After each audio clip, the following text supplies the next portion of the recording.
Pensando en Voz Alta, conversación espontánea en la que se analizan los temas de actualidad, abordados bajo la perspectiva de Alfredo Mena Lagos. Pensando en Voz Alta. Buenos días, bienvenidos a Pensando en Voz Alta. Hoy tengo el gusto de tener a dos personajes de la libertad de comunicación.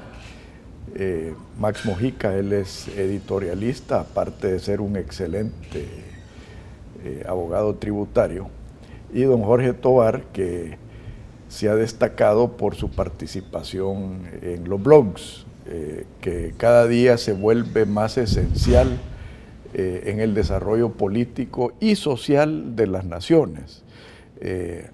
A ver por lo que sucedió en Guatemala esta semana pasada, que fue electo Jimmy Morales, a mi manera de ver, producto de esa revolución social que se creó, que luego se convirtió en revolución política, y que hay que estar vigilante porque hay que ver que estructuralmente no se nos vaya a torcer.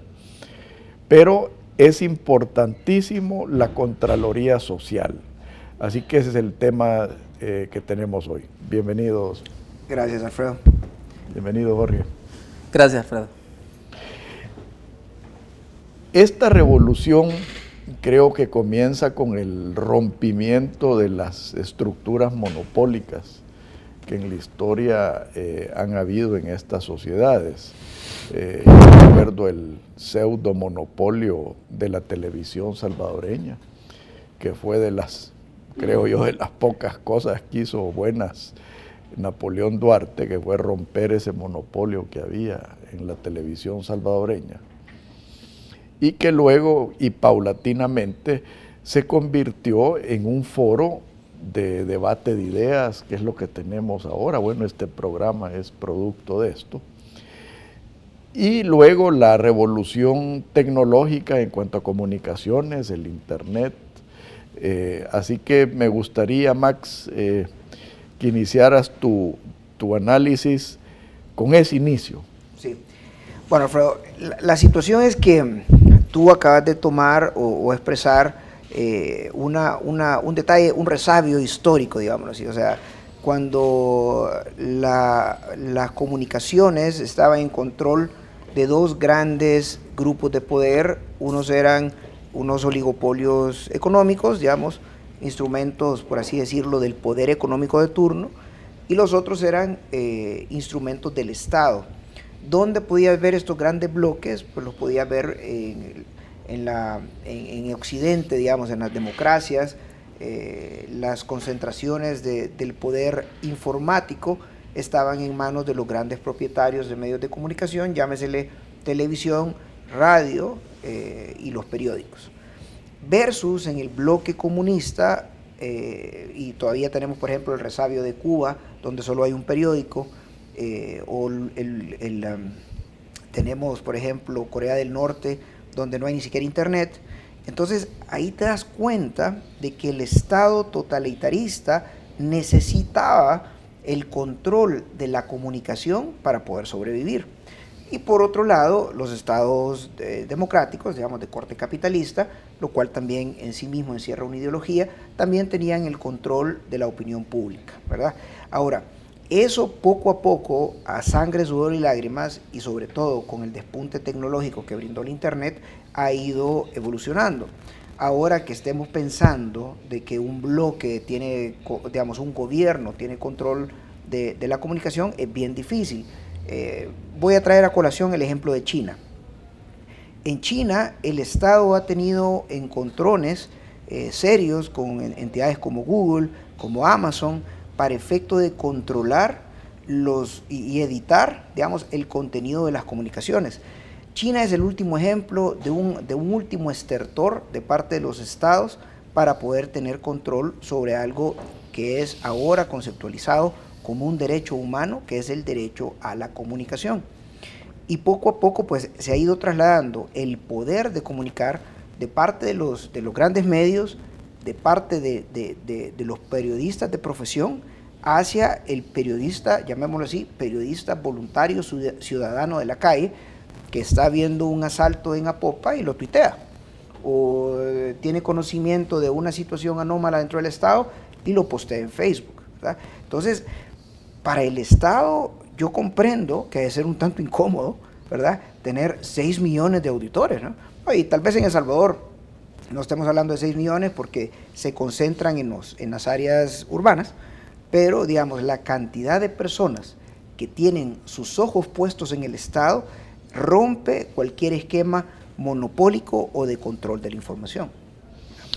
Jorge, me gustaría comenzar con su historia, porque usted es un ciudadano común y corriente, como somos nosotros, pero tiene la virtud de involucrarse en los blogs, y eso para mí tiene un valor muy importante. Bueno, realmente en política he estado metido desde muy joven. Cuando vino Zamora y Ungo, yo me involucré con la Convergencia Democrática, con Juan José Martel anduvimos dando capacitaciones a los sindicatos, etcétera. Pero porque era una fuerza no unida al FMLN, sino que era paralela, era como una especie de una forma más progresista de ver la sociedad. Pero cuando vi que se empezaban a involucrar directamente, ya a ser como una especie de apéndice del FMLN, pues yo dije, no, esto no es conmigo. Entonces me aparté y me dediqué a trabajar. Pero siempre he estado pendiente porque me gusta entender la realidad. Yo desde niño, desde que tengo uso de razón, he querido comprenderlo todo lo quiero comprender desde el fondo. O sea, me acuerdo cuando tenía 3 años y yo miraba los rayos y yo le preguntaba a mis tíos qué era. Y me decía que era Papachús, que estaba enojado, y entonces yo, Papachús, ¿y dónde?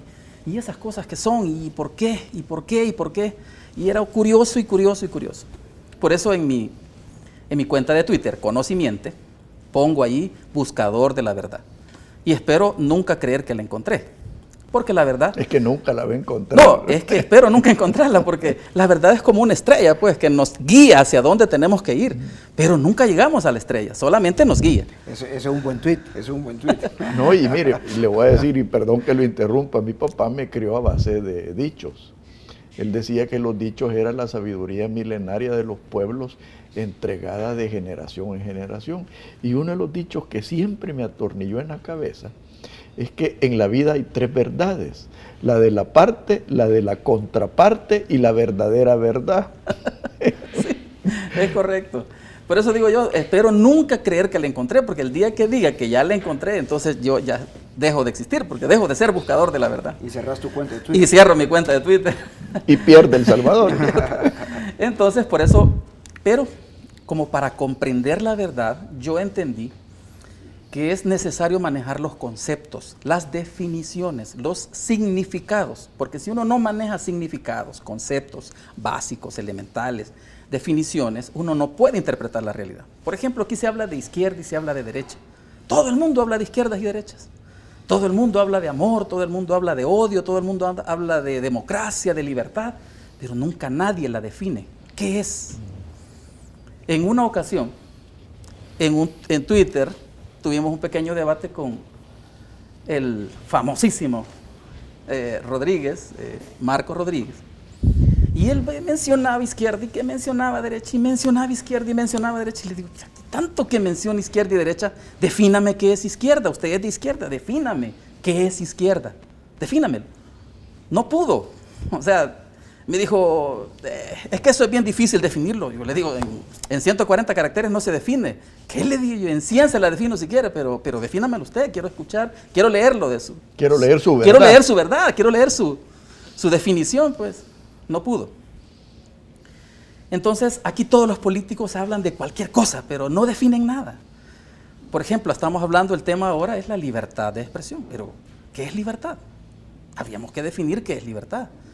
Y para después encajarlo en libertad de expresión. ¿Qué es la libertad de expresión? ¿A qué nos referimos con eso?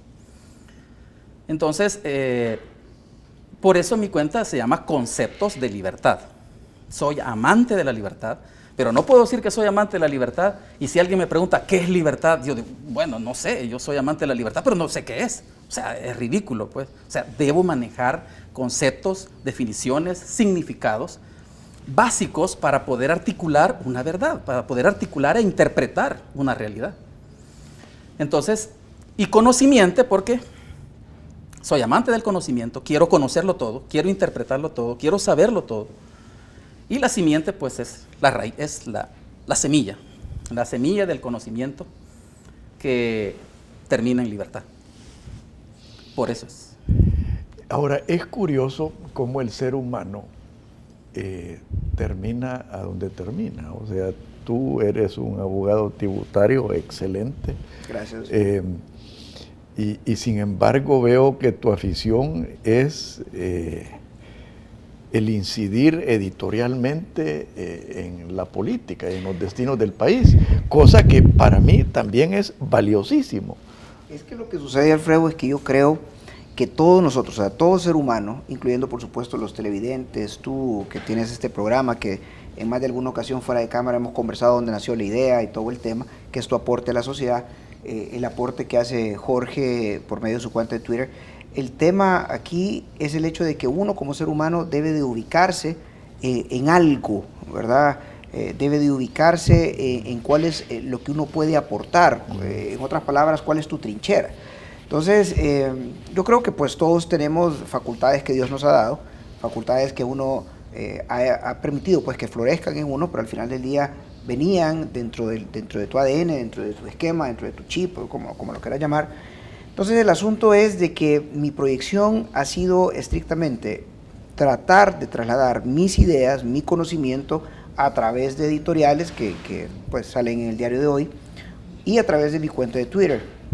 El editorial es algo estático que llega a un público determinado. Mucha gente me dice, mira, pero es que cuando tú escribas editoriales, buenos y sanos consejos me dicen, tenés que escribir para todos.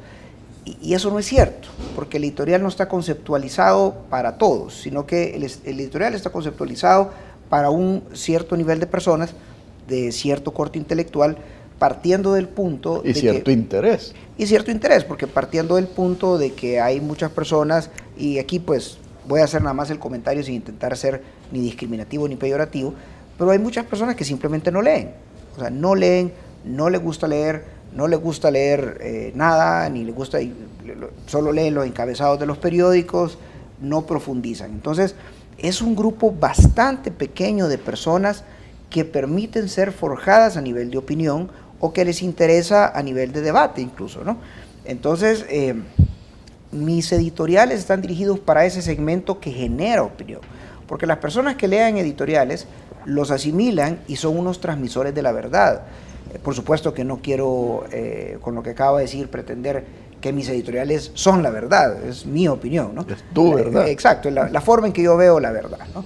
Entonces, las personas lo asimilan, lo procesan, y estas personas son unas cajas de resonancia de la información que han recibido, porque el proceso editorial existe un evento que es conocido por el público, que es transmitido por los diferentes medios de transmisión, que puede ser el internet, un periódico, un noticiero, un programa de radio, es captado por el editorialista, por el analista, es procesado por el pensamiento del editorialista y surge una opinión.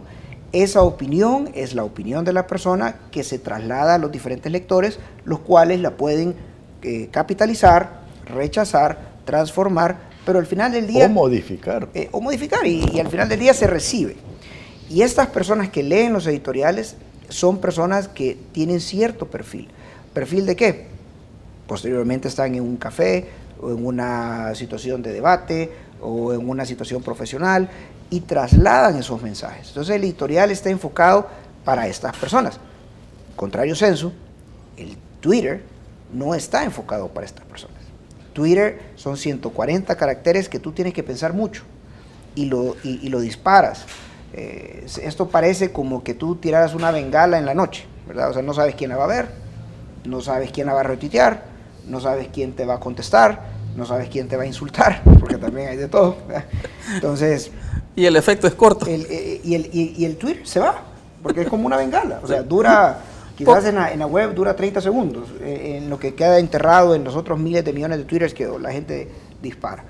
Entonces el asunto es que el Twitter es, yo te voy a ser sincero, ¿cómo lo veo yo?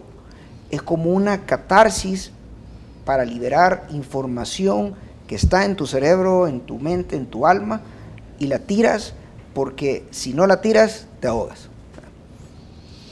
Jorge, de nuevo le pido me diga cómo empezó en esto, porque vaya, fuera de cámaras hablamos de personajes que hemos admirado y que desafortunadamente ya no están, pero que a través de los twitters de una manera o de otra se les puede rendir homenajes, y tal vez no personal, sino que a su idea, a su espíritu, a sus anhelos. ¿Cómo empezó en esto de Twitter usted, Jorge? Fíjese que yo tenía una cuenta, bueno, tengo una cuenta en Facebook que se llama Verdad Liberadora. Siempre con mi libertad y siempre con mi verdad. Verdad Liberadora. Donde exponía ampliamente puntos, ¿verdad? Pero mi hija me involucró en esto, me dijo, mira, es mejor Twitter. Solo que tenés que resumir tu idea, lo que decís en media página lo tienes que decir en 140 caracteres. Y entonces, le digo, no es lo mío, le digo, soy analítico, a mí me gusta abrir los eventos y analizarlos desde el fondo, sacarle las entrañas y sacarlo y analizarlo. No, me dice, prueba. Y realmente me empezó a gustar por el hecho de que yo también tengo tendencias de escritor, tengo un par de novelas por ahí que no las he podido publicar, pero me gusta escribir. Y el Twitter me obligó a eso, a sintetizar la idea, lo que dice Max. O sea, un Twitter no es que y salió, no. O sea, me sobran, me faltan, la idea no está bien, o sea, hay que editar ese Twitter. Y después de editarlo, mandarlo cuando ya uno se siente a gusto que el Twitter refleja el mensaje que uno quiere mandar. La mayor cantidad de Twitter que yo mando son conceptos, porque eso es. Explico qué es libertad, explico qué es democracia, explico qué es justicia, explico qué es político y política, que son dos cosas diferentes. Cada cosa, porque todo lo tengo articulado, cada concepto se articula y encaja uno en el otro para poder explicar una realidad. Entonces el Twitter me ha permitido darme a conocer como un pensador político, porque mucha gente me respeta en ese sentido. Cuando quieren definirse en algo, quieren aclarar algún tema político, pues me buscan, me mandan mensajes, me piden algún consejo, me han invitado, ya por el Twitter he estado también en otros programas de este tipo, he estado en radio, porque se me ha abierto ese espacio para poder explicar, porque eso es lo mío, explicar, enseñar. Por supuesto, primero aprender y después enseñar, pero he aprendido que, valga la redundancia, he aprendido que enseñando es cuando más se aprende, porque uno reafirma sus conocimientos y está obligado a articularlos de una manera coherente e integral. Entonces, por eso son los conceptos de libertad. En el próximo segmento, Max, quisiera que analizáramos el evento de Guatemala, porque a mí sí me parece fascinante el cómo inició y cómo desencadenó en lo que fue la elección de la semana pasada. Por favor, no nos cambie, ya volvemos.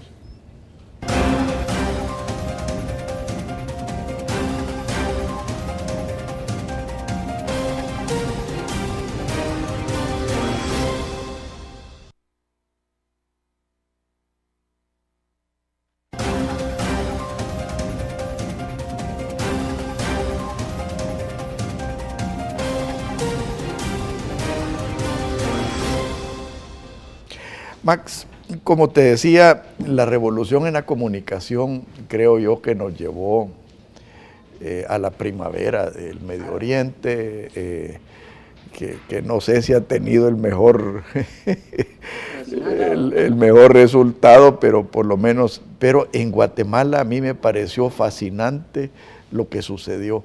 ¿Cuál es tu análisis de eso? Bueno, ahí sí quizás le voy a robar la guitarra a don Jorge, porque el análisis es largo, ¿verdad? Y la situación es la siguiente. Es súper importante este mensaje que va tanto para los ciudadanos, que nos están, los televidentes que nos están viendo ahorita, como también para que el gobierno ponga la barba en remojo. Porque la situación... El gobierno y los partidos. La situación no inicia de la nada, digamos, como una chispa que se enciende solo porque sí. La vicepresidenta de Guatemala, que fue la primera a quien se le exigió su renuncia, fue una persona muy querida en Guatemala. Fue una diputada de oposición respetada, una diputada de oposición que predicó mucho en contra de la corrupción imperante en el gobierno de Guatemala para la época, pero cuando llegó al gobierno de la mano de Otto Pérez Molina, la situación de esta persona empezó a cambiar. Secrecidad en sus declaraciones patrimoniales, se burlaba en las entrevistas de los entrevistadores que le preguntaban acerca de su patrimonio personal, acerca de casas que se le descubrían o donde ella vivía con lujos extremos, vehículos, un nivel de vida que era, digámoslo, bastante contrastante el que tenía como vicepresidenta al que tuvo antes pues, de llegar al poder, ¿verdad? Entonces la opinión pública de Guatemala se empezó a caldear. ¿Por qué? Porque este funcionario público irrespetaba no solo la ley, sino que irrespetaba al pueblo, ¿verdad? Donde se burlaba de la necesidad de transparencia, donde prácticamente actuaba en público y en privado como que fuera un intocable.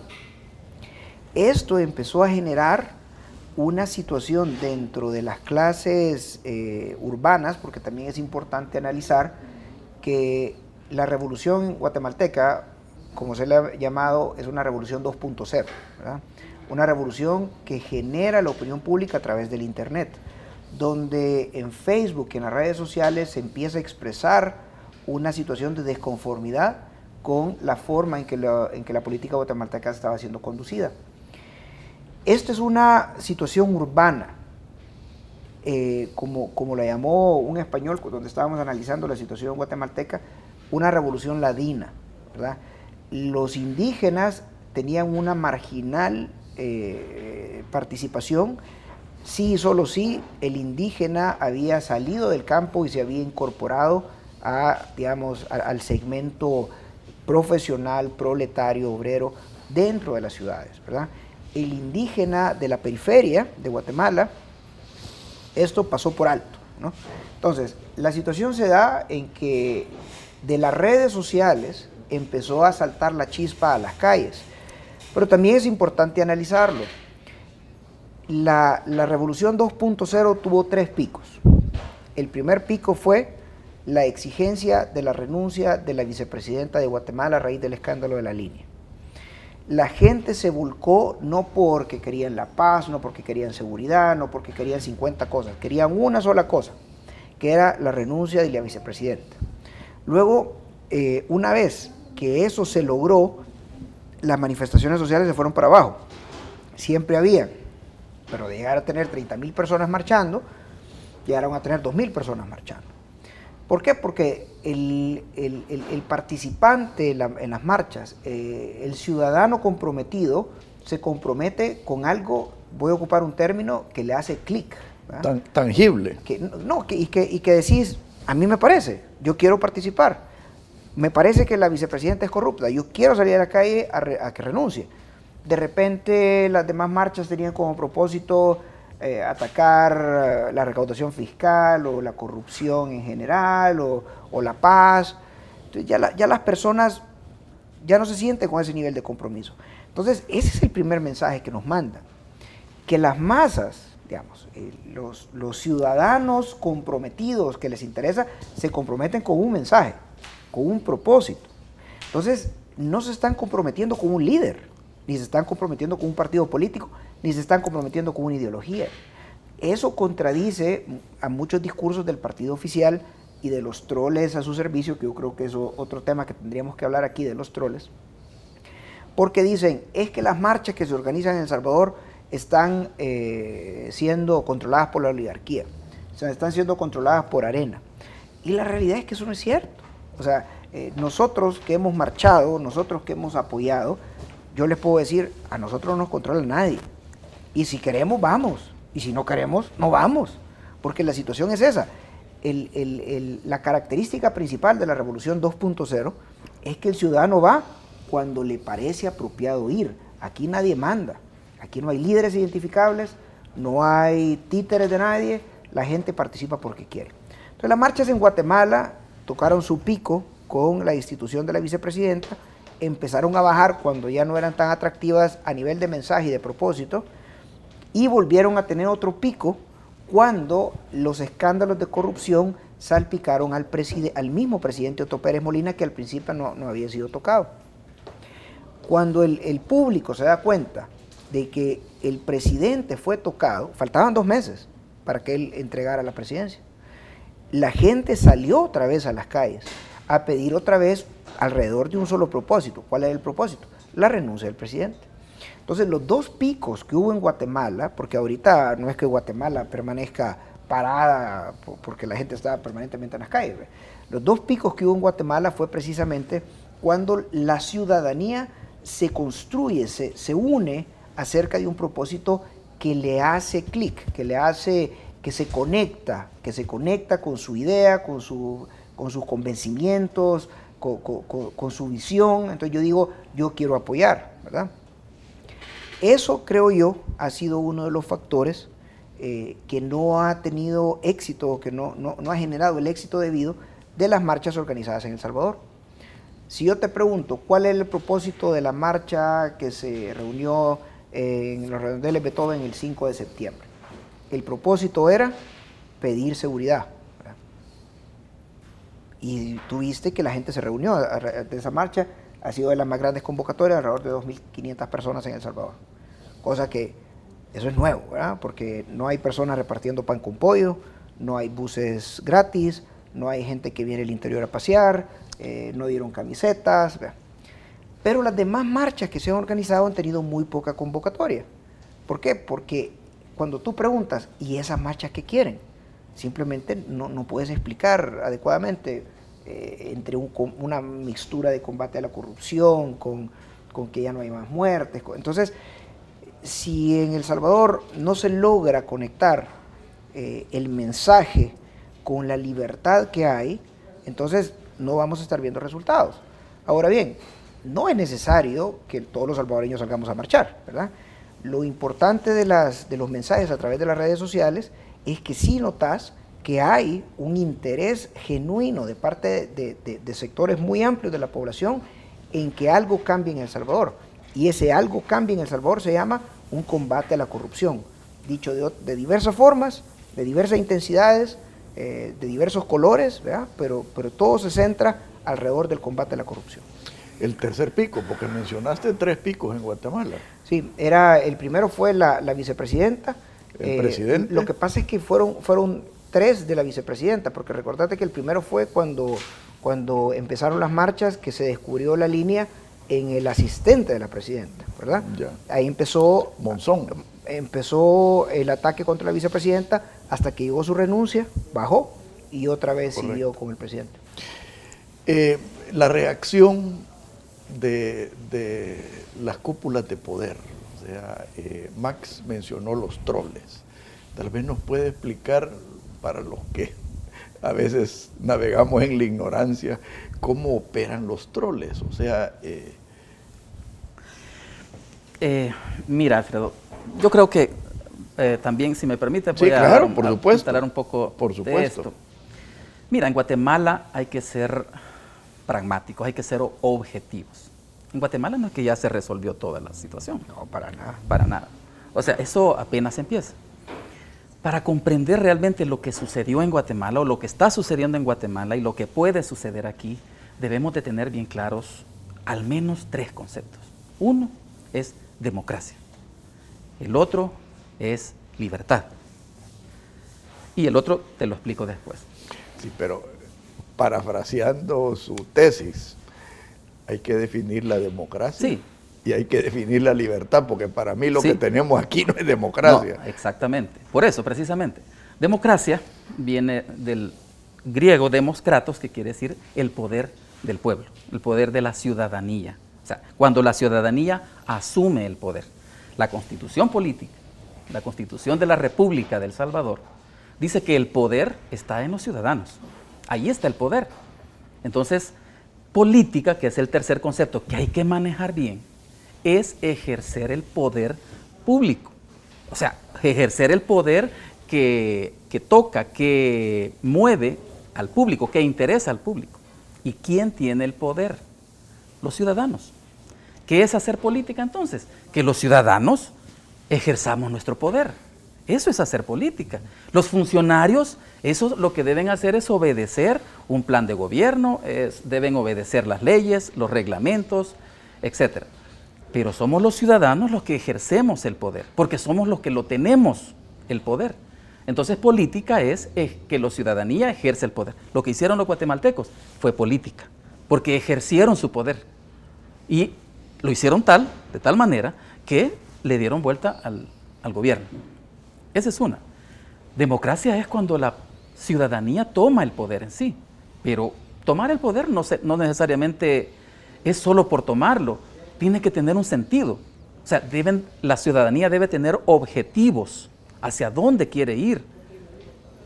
Y los funcionarios simplemente son como los gerentes, pues, que deben de llevarnos a esos objetivos. Eso es lo que falta todavía en Guatemala. Pero la libertad, que es el otro concepto que hay que manejar bien, es una capacidad. La libertad no es un espacio. Mucha gente nos confundimos con eso de que la libertad es un espacio que el gobierno nos permite o nos cierra. La libertad nadie me la puede dar ni me la puede quitar. Solamente me la puede coartar, pero nadie me la da ni me la quita. Porque la libertad es una capacidad, la capacidad de ejercer mi individualidad en aras de conseguir mis objetivos. Porque si yo no tengo objetivos no puedo tener libertad, porque es el camino que yo llevo. Si viene el gobierno y me lo tapa, entonces me coarta la libertad, pero esa no me la quita, la libertad la conservo, pero él me la coarta. Entonces, cuando la ciudadanía en Guatemala se volcó, el gobierno quiso coartarla, pero era tan grande el movimiento que no pudo coartarla y la ciudadanía ejerció su poder, hizo su política y le dio vuelta al gobierno. Y por lo menos queda el antecedente de que el próximo gobierno de que acaba de ganar, pues no creo que tan fácilmente se anime a meterse en otra línea. Aunque ahí es de considerar, tomando en cuenta lo último que dijo Jorge, el cual está en concordancia con el analista político que vino aquí a El Salvador, del cual yo participé en un debate, donde le expresaba de que el pueblo guatemalteco se siente en una especie de empowerment, se le ha trasladado el poder al pueblo y se siente como que, bueno, hemos escogido este nuevo presidente, si se porta mal, lo sacamos. Eso, en principio, si bien es cierto que el pueblo es el mandante, no se debe perder de vista el peligro subyacente en la situación, porque el pueblo tampoco se trata de estar sacando a puro golpe de Estado popular al presidente, sino recordemos los peligros que hay dentro del socialismo del siglo XXI, particularmente en Bolivia y en Ecuador, donde Bolivia ha tenido 64 presidentes desde su independencia, con un promedio de mandato de 2.8 años. Y antes de llegar Evo Morales al poder, en 3 años hubieron 4 presidentes. ¿Y quién acabó llegando? Evo Morales. Algo similar ocurrió en el 2005 cuando fue la revolución que sacó del poder a Bucaram, que empezó a haber una decadencia del poder político en Ecuador a raíz de los movimientos populares. Entonces, el movimiento popular tendría que ser conceptualizado como el último bastión, la última opción de todo el instrumento legítimo de poder, porque el soberano es el pueblo. Pero ¿por qué tenemos que estar pensando en que tenemos que andar marchando cuando tenemos una corte de cuentas, cuando tenemos un juicio político, cuando tenemos una fiscalía que investiga actos de corrupción? Deberíamos, realmente la máxima aspiración de nosotros como un pueblo libre no debería ser estar pensando en organizar marchas. Eso es realmente un acto desesperado. lo que deberíamos de estar pidiéndole al gobierno es que funcionen los mecanismos de control. Ahora, yo en mi decepción del sistema, porque yo sí ya no creo en este sistema, y lo he dicho varias veces y lo voy a seguir diciendo, que mi único rayo de esperanza es la Sala de lo Constitucional. Que por cierto tiene sus años contados. Años contados. Yo he estado queriendo proponer un sistema parlamentario aquí en El Salvador, como lo que se tiene en Europa. Cámara alta, cámara baja, primer ministro, un presidente más que todo figurativo, pero que el aparato legislativo tenga la capacidad de cambiar un gobierno cuando este gobierno ya no responde, especialmente a las realidades de ciertos momentos. Entonces eso no solo le da flexibilidad al aparato estatal, sino que le incrementa su responsabilidad. Pero tal vez eso es un tema de otro... Pero fíjate que yo quisiera que la ciudadanía visualizara lo que tú estás diciendo desde una perspectiva. El tema del presidencialismo es característico de Latinoamérica, porque aquí El Salvador y pues Latinoamérica como tal, y lo vemos dramáticamente. América, porque en los Estados Unidos existe el mismo fenómeno. Pero con mayores contrapesos. Sí, aquí acordate, por ejemplo, llega Fidel Castro al poder y se cree que es dueño de todo. Llega es una monarquía. Daniel Ortega al poder y es dueño de todo. Y perde cuidado que si algo le pasa a Daniel, va a estar Rosario, ¿verdad? O sea, y no creo que haya esperanza alguna vez de sacar a los sandinistas. De ahí tenemos a Correa, tenemos a Evo. Entonces, el punto de la situación en Latinoamérica, con una esperanza parlamentarista, a mí, Alfredo, me parece bien difuso, bien difícil. Y te lo voy a contestar con esto.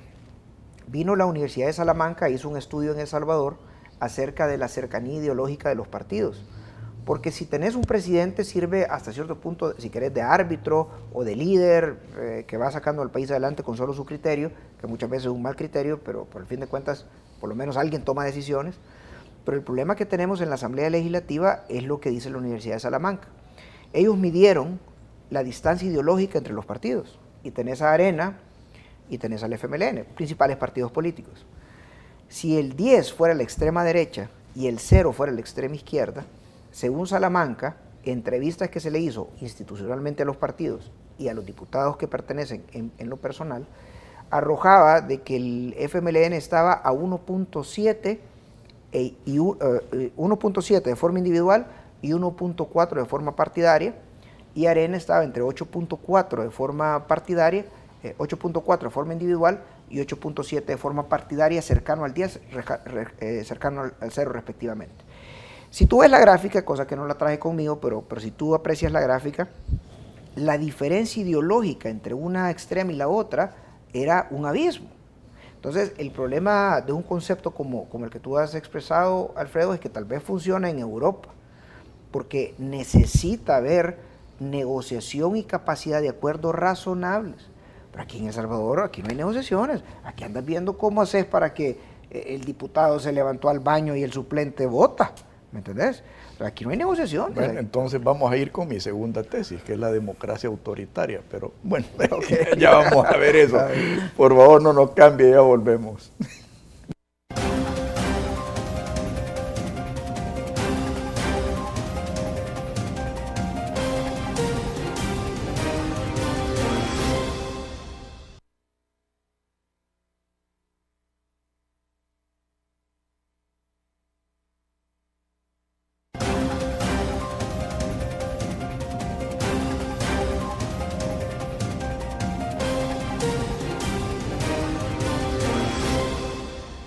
Jorge, hablemos de las amenazas a la libertad de expresión. Nos quedamos con la explicación de lo que son los troles y el posible efecto que pueden tener. Mira, como lo he dicho, la libertad es ejercer su individualidad, ser uno mismo. Eso es ser la libertad, en aras de sus propios objetivos. El libertinaje parece ser que es el extremo de la libertad, pero el libertinaje no es eso, es lo opuesto de la libertad. Los troles forman una especie de empleados de fuerzas, de centros de poder que intentan ganar la voluntad de aquellas personas que difieren del pensamiento de esos centros de poder. Por ejemplo, a mí me pasa algo curioso. Yo debato con alguien, con algún funcionario, o critico algo y inmediatamente me caen 3, 4 personas que supuestamente me van a seguir. Son personas que tienen 4 seguidores, 5 seguidores, todos los 5 seguidores que tienen son troles reconocidos por todo el mundo. Y prácticamente siguen a otros troles. Entonces, y me caen 3, 4, 5, yo ya los conozco, porque eso ya me ha pasado a mí. He recibido inclusive amenazas así directas. Te vamos a conocer, te estamos espiando, las vas a pagar, etc. Cuando critico a un funcionario. ¿Es una amenaza? Sí, es una amenaza a la libertad de expresión. Porque como Max, como yo, como muchas personas, simplemente expresamos nuestro pensamiento. Ejercemos nuestro derecho constitucional de expresar lo que sentimos y lo que pensamos, y criticar lo que no estamos de acuerdo y proponer lo que creemos que es lo correcto para el país. Eso es lo que hacemos nosotros. Pero los troles no razonan. Ellos critican, ellos insultan, ellos amenazan, no debaten, cero debate. Tratan de destruir. Tratan de destruir, porque tratan de ganarle la moral a uno. Entonces, inclusive uno de los troles salió con que yo hacía poco me había querido suicidar y que no sé qué, y entonces como mensajes que en el trasfondo lo que son amenazas directas. Entonces, es un juego sucio, porque hay que llamarlo por su nombre. Es un juego sucio que el gobierno, a través de algún ministerio, a través de alguna secretaría, lo está haciendo. O algunos partidos. O algunos partidos. Y no necesariamente exclusivamente de izquierda. No necesariamente. Por eso le digo centro de poder. O sea, centro de poder me refiero a un partido político que tenga los recursos como para pagar a esta gente, que esté permanentemente enviando mensajes, amenazando, cuestionando, insultando, etc. Entonces, son centros de poder.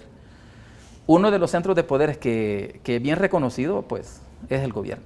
Y es el FMLN, y ahí conozco varios troles de arena también que son bien ofensivos, o sea, dañan, o sea, yo inclusive no los aparto, porque el troll es bien reconocido por el hecho de que para empezar no da la cara, para seguir usa nombres ficticios, para terminar nunca razona, nunca debate, solo critica, solo insulta, solo amenaza. Eso es, porque ese es su trabajo. Hacer eso, ese es su trabajo. Max, hay muchas amenazas y yo creo que los salvadoreños debemos de ponerle atención a lo que está sucediendo en Ecuador, en Nicaragua, lo que ya sucedió en Venezuela, tú mencionaste Cuba, que son procesos hacia el autoritarismo para mí inaceptables. Lo que sucede es de que la libertad de expresión se ha sido conceptualizada como el último dique en la lucha en contra del totalitarismo. Porque la verdad oficial necesita no ser cuestionada para que sea una verdad absoluta, una especie de mandato de Dios. Si ustedes se dan cuenta, por ejemplo, en la Alemania oriental, después de la Segunda Guerra Mundial, cuando la parte de Berlín se hizo comunista, lo que sucedía era de que si usted llevaba una máquina de escribir, los oficiales de inteligencia, antes de entregártela o autorizártela, porque tenía que tener un número de autorización, grababan los typos de cada una de las letras para rastrear si tú habías dado un mensaje en contra del gobierno, entonces saber quién lo había escrito. Tener una máquina de escribir no autorizada se paga con pena de muerte. Entonces, esto es una forma en que el Estado necesita el control de la expresión del libre pensamiento de parte de la ciudadanía. Con respecto a eso, digamos, cuando estamos analizando la evolución del socialismo del siglo XXI, que podemos allá las raíces en Cuba. En Cuba solo existe un solo periódico, que es el Granma. Y el Granma es un poco más que un vocero del Estado. Y que es bestia. Y que sí, servirá para, digamos, limpiar las ventanas o envolver el pescado, pero no sirve para leer, o sea, no sirve de nada. Si entramos ya a los diferentes países que conforman el socialismo del siglo XXI, nos vamos a ir dando cuenta como, por ejemplo, en Nicaragua, Daniel Ortega ha ido tomando las agencias de publicidad, ha ido tomando, ahora es casi dueño de todos los rótulos que hay. Los canales de televisión. Los canales de televisión, ha ido tomando las radios. Periódicos. Entonces, es un proceso silencioso, es un proceso lento, es una especie de cáncer terminal que uno no se da cuenta hasta que es demasiado tarde. ¿Por qué? Porque obviamente si yo quiero poner un mensaje en contra del gobierno, llámese la oposición o lo que sea, yo necesito un canal para difundirlo, pero no un canal de televisión, sino un medio de comunicación. Entonces, ahí tenemos, por ejemplo, que en Nicaragua usted no puede salir anunciando una noticia en contra de Daniel Ortega. O sea, no puede salir una oposición poniendo un rótulo en la calle, porque simplemente se ha ido estrangulando, se ha ido asfixiando de parte del poder del gobierno central a todos los canales de comunicación. Por eso es que no extraña de que todos los movimientos de izquierda en Latinoamérica se ensañen tanto contra los medios de comunicación, porque si no hay control sobre los medios, obviamente el medio va a reportar que hubo un tiroteo en Ayutuxtepeque como que era la guerra de los 80. Pero si no hay control de un medio, el gobierno probablemente no quisiera que eso se reportara. Y va quedando, ya te sabes, va quedando el último eslabón, que es la libertad de expresión ejercida por medio del Internet, por medio de Facebook, por medio de Twitter, por medio de Instagram, donde el ciudadano de forma voluntaria, y por qué no decirlo, un tanto anárquica, dice lo que quiere y hace lo que quiere. Por eso es que hay movimientos que incluso en este país se ven de parte del Estado de querer empezar a regular contenidos de Internet, ¿verdad? Es que ese proceso se llama fascismo. Es que previo al totalitarismo debe de pasar un proceso que se llama fascismo. ¿Qué es el fascismo? El fascismo etimológicamente quiere decir amarrar leños en un haz de leña, ¿verdad? O sea, es amarrar. Pasado a la política, el fascismo es quitar identidad individual a los ciudadanos e implementarle identidad colectiva. ¿Cómo se instala la identidad colectiva? Controlando los medios de comunicación y dando un mensaje uniforme por todos lados, ¿verdad? Entonces toda la gente escucha lo mismo, el mismo mensaje, etc. Entonces va acomodándose a una identidad, a una sola identidad, la identidad colectiva. Eso es fascismo, cuando no hay diversidad, que es el principio de la libertad. Ese es el preámbulo del totalitarismo. Cuando ya se instala el fascismo en una sociedad, es fácil entrar en el totalitarismo, porque el líder, porque es bien claro que todos estos países que instalan el fascismo, a través del fascismo instalan el totalitarismo, siempre ponen un mesías. O sea, en Venezuela Hugo Chávez, que todavía hacen hasta oraciones. Hugo Chávez nuestro, que está en los Hugo cielos. Chávez nuestro, que está en los cielos. En Ecuador Correa, etc. Todos se construyen una imagen de mesías al que todos le tienen que rendir tributo. Entonces, en ese momento es cuando la gente pierde su identidad individual. O sea, ya no son individuos, sino que son masas colectivas que son fáciles de controlar. Y entonces se entra al totalitarismo, porque lo que dice fulanito, así como en Corea del Norte, es un estado totalitario, absolutamente. Bueno, si él mueve un dedo, todos obedecen. Ahora, a esto hay que adherirle otro elemento que inclusive es muy peligroso, que es el crimen organizado. Estamos ante en Venezuela ya prácticamente es un narcoestado. Acordémonos el incidente del general Ochoa en Cuba, que lo fusilaron acusándolo de lo que Fidel Castro estaba haciendo. La de haber caído mal en general. Era la competencia. Entonces, ya cuando entramos a esos niveles, ya yo creo que como sociedad debemos de poner nuestras barbas en remojo. Sí, mira, la situación aquí del crimen organizado en El Salvador ha ido evolucionando, eso es innegable. Un enfrentamiento armado como el que acaba de suceder hace 2 días en Ayutuxtepeque es de reflexionar sobre él. ¿Por qué? Porque ya no podemos estar hablando de un fenómeno de delincuencia común cuando existen armas largas, cuando existe capacidad de fuego, cuando existe capacidad para enfrentarse a efectivos especiales. Y ya movimientos de unidades. Por eso te digo, ya estás viendo un éxodo poblacional, ¿verdad? Que no es el primero que ocurre, porque yo no sé si ustedes, los televidentes, se recuerdan, y tú, Alfredo, cuando se movieron unos campesinos, Guatemala. Unos campesinos, bueno, que no eran ni campesinos, yo creo que era de cabal, era urbano, que se fueron al parque de Santa Elena, no sé si no se le dio, pues salieron los periódicos, todo, pero la noticia no trascendió, quizás porque el salvadoreño prefiere en un momento determinado cerrar los ojos y no abatirnos más, ¿verdad? Pero ya no estás frente a un ratero, ya no estás frente a alguien que iba en una moto y te asaltó.